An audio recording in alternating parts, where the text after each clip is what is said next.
you're talking about having a week of practice, have a chance to work on some things. What are the biggest things you've got your team to work on this week? Yeah, I mean, it wasn't just one thing. I think it was a lot of different categories where we got to concentrate. Really just getting back to our, the concepts and things, the principles that we stand for on both sides of the ball. I think, sometimes winning can be just as dangerous as losing, right? You get ahead of yourself. You forget about the things that got you where you're at. And just, those constant reminders the last few days. So it's been a good week then to have? Yeah, I mean, I think so. I thought we responded pretty well against Charlotte.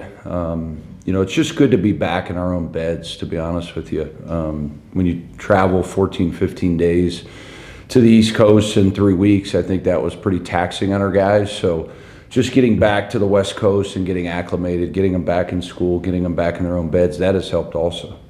I want to ask about this event because I think within the same day, I think Utah and UVU, I think Utah's part of a separate organization or event, but was there any chance of playing UVU or Utah in the Delta Center? Yeah, I mean, those are schools certainly that we want to play. I think scheduling, Jason, is so crazy right now. Like yesterday, I spent probably 30 to 40 minutes trying to work on next year's schedule. With not having multi-team events, I think there's so many different organizers that are putting things together. Obviously, the Players era is in a totally different stratosphere. You've got, different things in Maui, and you've got certain events. Adam is a guy that has put on some of these events over the years, a guy that we all kind of know. The organizer of this. So certainly, I mean, hopefully at some point we'll get back to playing those teams. For whatever reason, it hasn't worked out. But it's something that we would like to happen on our end. I think the crowds would be incredible. I think instead of 4,000 or 5,000, you'd have, 15 to 20,000 people.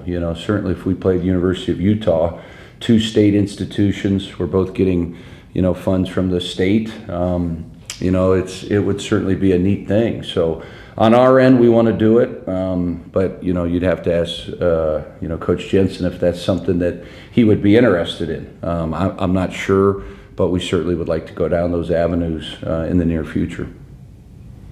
Playing the Illinois State team now that's, I think you call them hot on Sunday, but doing some looking into them. They've got 5 guys averaging double figures.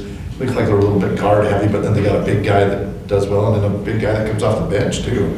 Yeah, I mean, Chase Walker's a load, really, really good player, knows who he is, does a great job of passing the ball, has seen every double team known to man. Guys leaving the ball, guys coming opposite, leaving, they don't really have too many non-shooters, but he's seen it all. Very, very good player, preseason player of the year for a reason. They're 8-2, they're picked to win their league for a reason. They're a quad 2.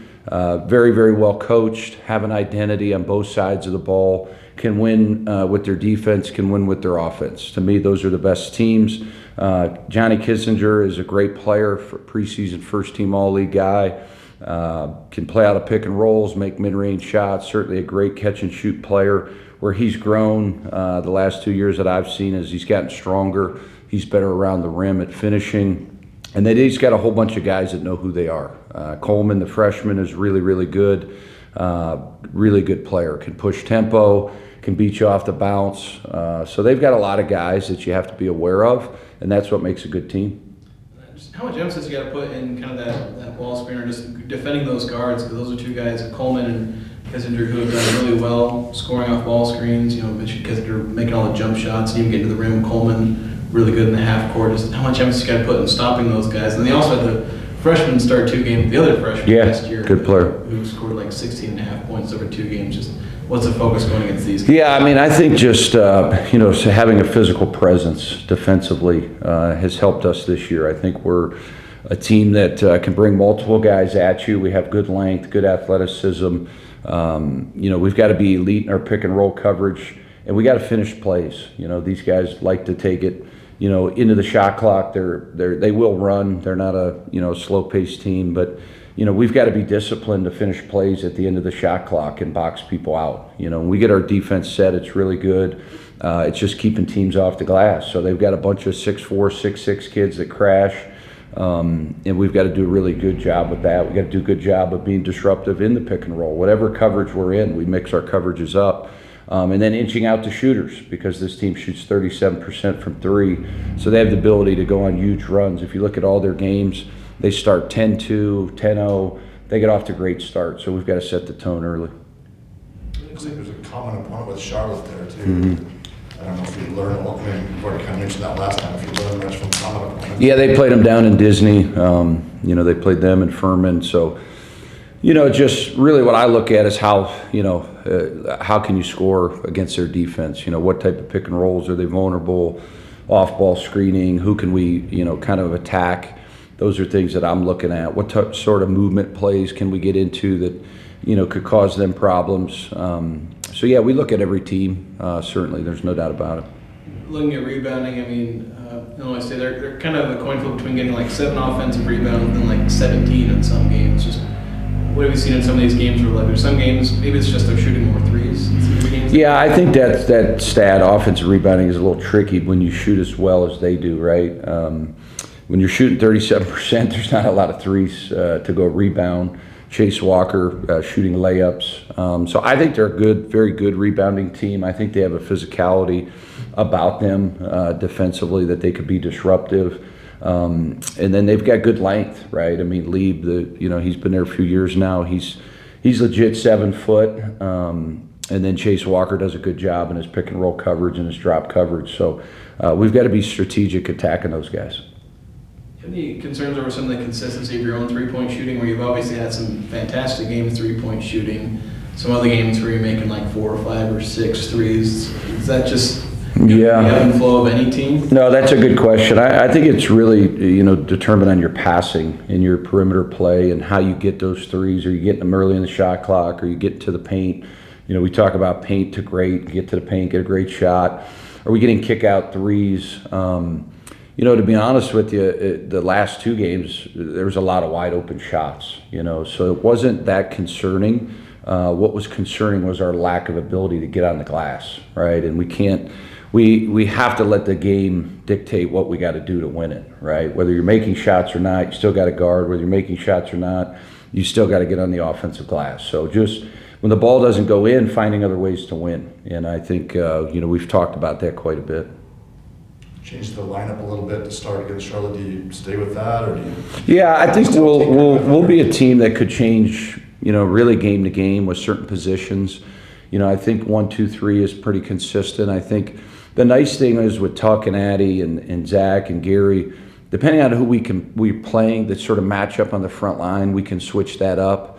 Gary, we got to get him going 3 consecutive games, foul trouble, just kind of some crazy fouls too, like loose balls, weird plays that he was involved in, bad rotations on other guys, put him in a couple bad spots. So, I think we'll change it game to game. What work have you maybe done with him, especially Gary, who's been in foul trouble? He's going to be defending a guy who draws about 8 fouls per 40 minutes with Chase Walker. Just how important was it to work with him as far as watching the film and knowing what Walker's going to do to draw fouls? Yeah, I think you have to play more one-on-one at practice. I think that's been a big emphasis. One-on-one post defense. One-on-one from the perimeter with our perimeter guys, showing our hands, chesting. We did a pretty good job of that, but just overall in general, the discipline on the defensive end has got to continue to get better because really that defensive rebounding are just really the 2 areas we got to clean up. You got to know kind of what you suck at, right? I mean, what do you suck at right now as a team? And it's defensive rebounding, it's fouling, right? And it's the ability to be a consistent 3-point shooting team. So those are the 3 areas that we've talked and really tried to clean up. It's interesting. I talked to Joe Mazzulla the other day, and that's what he told me, that he's working with his team. You got to figure out, identify what you suck at, work on those things, and then, winning can be just as dangerous as when you lose, right? So you have to be on your concepts. You have to be on your details every single day, and then you'll play well, and I feel like, at times we do that, at times we don't. And the great teams, whether we're practicing 45 minutes or 90 minutes, they're really, really intentional about what they're doing.